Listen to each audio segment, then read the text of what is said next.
죄로 죽을 수밖에 없고 실수와 범죄함으로 심판을 면하기 어려운 모든 인류이지만 우리의 허물을 사하시고 죄와 악을 용서하시고 결핍을 채워주시고 허물을 덮어줘 구원하시는 메시아 구세주 예수님, 우리 구주 예수님이 오심으로 우리가 즐거운 성탄절, 즐거운 인생을 살아가게 하시니 참으로 감사합니다. 지금까지 우리의 모든 허물과 죄와 악을 철부지함을 용서하신 주님, 오늘도 우리의 부족과 허물과 죄와 악을 주의 보혈로 씻어주시고 덮어주시고 주의 고난 당하심으로 죄와 형벌에서 벗어나게 하심으로 구속의 주를 찬송하는 참된 자유인이 되게 하여 주옵소서. 하나님, 우리가 사는 세상에는 우리를 포함해서 많은 사람들이 실수하고 범죄하고 악을 행하고 죄를 지는 일들이 너무 많이 있어서 경찰, 법원, 또 감옥 등등으로 심판하는 일이 많이 있습니다. 국가의 심판도 무섭고 사람들의 심판도 무섭지만 하나님의 심판이 무서운데 우리 개인, 가정, 교회, 국가, 사회가 하나님의 심판을 면할 수 있도록 주 예수여 저희들을 용서하시고 불쌍히 보시고 건져 구원하여 주시옵소서. 예수님 이름으로 기도하옵나이다. 아멘. 오늘 새벽에는 전도서에 있는 말씀을 보겠습니다. 전도서 12장 14절입니다. 13절과 14절을 함께 음도합니다. 이 일의 결국을 다 들었으니 하나님을 경외하고 그의 명령대로를 지킬지어다. 이것이 모든 사람의 본분이니라. 하나님은 모든 행위와 모든 은밀한 일을 선악간에 심판하시리라. 메리 크리스마스. 여러분 깊이 인사를 생각해 보시기 바랍니다. 내가 진정 즐거운 성탄절을 보내기를 바라고 우리 자녀들이, 우리 교우들이, 우리 동포 성도들이 즐거운 성탄절을 보내고 즐겁게 살려고 하면 죄를 짓지 말아야 됩니다. 죄를 지으면 환난이 찾아오고 마음이 곤고하고 황폐하게 되고 에덴을 잃어버리게 됩니다. 죄를 계속 범하고 범죄해서 심판을 받는 것은 불행한 일이거든요. 한국에 전자 팔찌를 끼고 다니는 사람들이 있다고 그래요. 얼마나 힘들어요. 감옥에 가는 사람들도 많아요.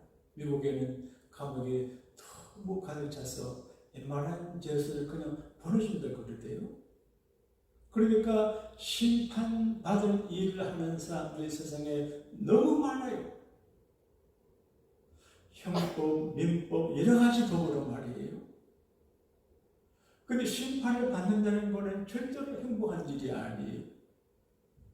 재판을 받고 심판을 받을 일을 하고 심판받게 되는 것은 참 불행한 일이에요.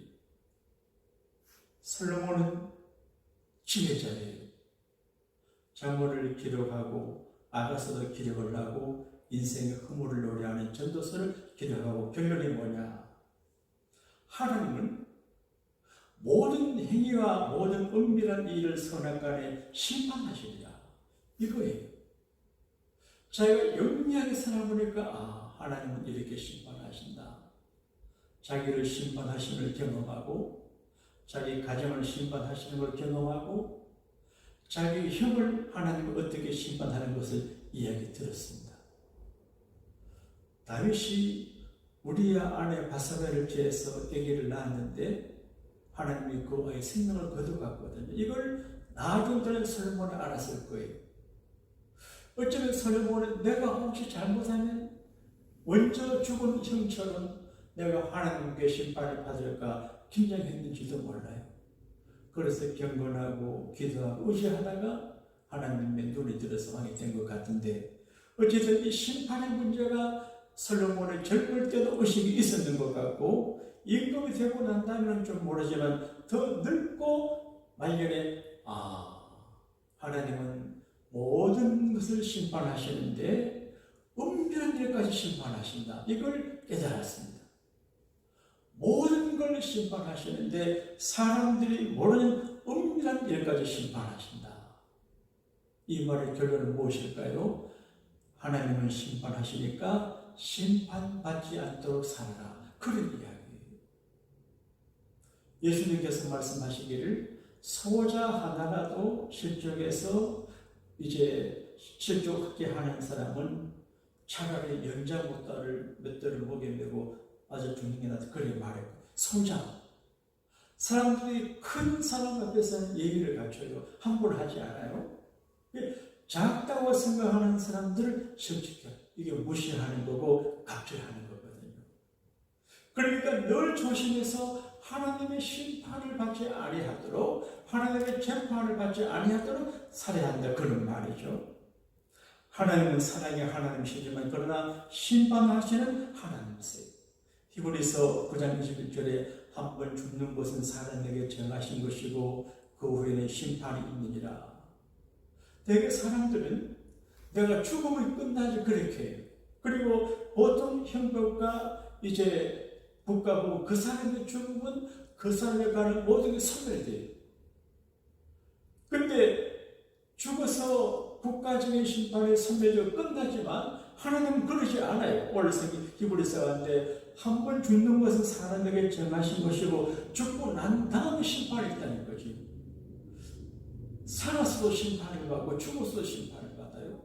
본인의 심판을 받고 자녀들의 심판을 받아요. 이 심판이 무서워요. 이런 심판을 이해하면 누구나 두려워합니다. 심판받을 일이 많거든요. 저도 이 말씀 주임받을 생각하면 그렇겠네. 나도 목회 일을 한다고 하지만 잘못한 일도 있을 수 있고 여러 가지 부지불식간에 크고 작은 실수하겠다 그런 생각이 들어요. 그래서 두려워 떨리는 마음을 가지게 돼요. 지혜가 뭐냐? 하나님의 심판자이심을 깨닫고 하나님의 심판을 피하도록 살아가야 되는데 심판을 피하는 길은 심판받을 일을 하지 않아야 돼요. 그런데 그것이 되나요? 한국의 어느 목사님이 이단 시기에 오르내렸는데 행함으로 구원받는 걸 강조해요. 행함이 없는 믿음은 죽은 믿음이지만 행함으로 율법을 행함으로 구원받는다고 하는데 율법을 100% 행할 수 아무도 없어요. 이번에 그분을 만나서 이렇게 말하는 이단 소리를 듣습니다. 행함으로 구원받을 사람은 예수님 말고는 없습니다. 그런데 행함으로 구원받지 못해요. 우리 행함을 심판을 면치 못해요. 어떻게 심판을 면하냐? 그리스도 예수를 믿는 믿음으로 하나님께서 아브라함에 대해서 말해 아브라함의 하나님을 믿으니 이를 얻어보시다 그랬거든요.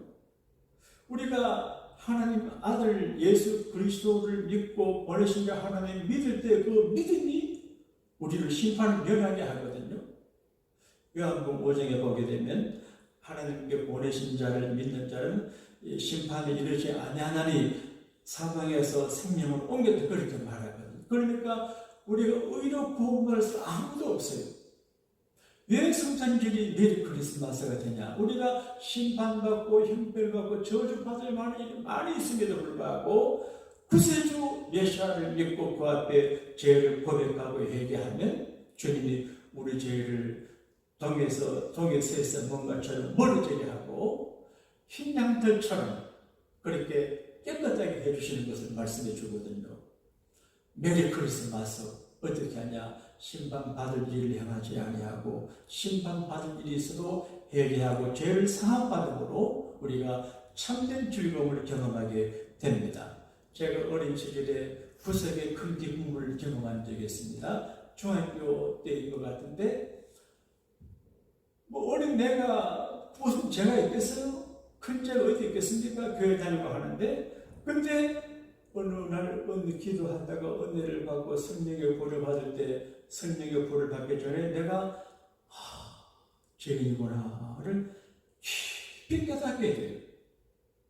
그리고 죄 사함 받음에 기쁨 밀려와요. 그때 성령의 불이 입에서 주더라고요. 그래서 죄를 깨닫고 죄를 회개하고 죄 없이함을 받을 때 성령이 임하시거든요. 이 성탄절에 우리 심판받을 일을 하지 말고 조심하고 심판받을 죄를 회개하고 하나님 앞에 제사함 받아 성령의 충만하면 즐거운 성탄절을 맞이하게 되실 줄로 믿습니다. 이 은혜가 우리 모두의 것이 되기를 우리 주님 이름으로 축복합니다. 하늘에 계신 우리 아버지여, 이름이 거룩히 여김을 받으시오며 나라에 임하옵시며 뜻이 하늘에서 이루어진 같이 땅에서도 이루어지리라. 오늘날 우리에게 일용할 양식을 주옵시고 우리가 우리에게 죄 지은 자를 사하여 준 것 같이 우리 죄를 사하여 주옵시고 우리를 시험에 들게 하지 마옵시고 다만 악에서 구하옵소서. 대개 나라와 권세와 영광이 아버지께 영원히 있사옵나이다. 아멘.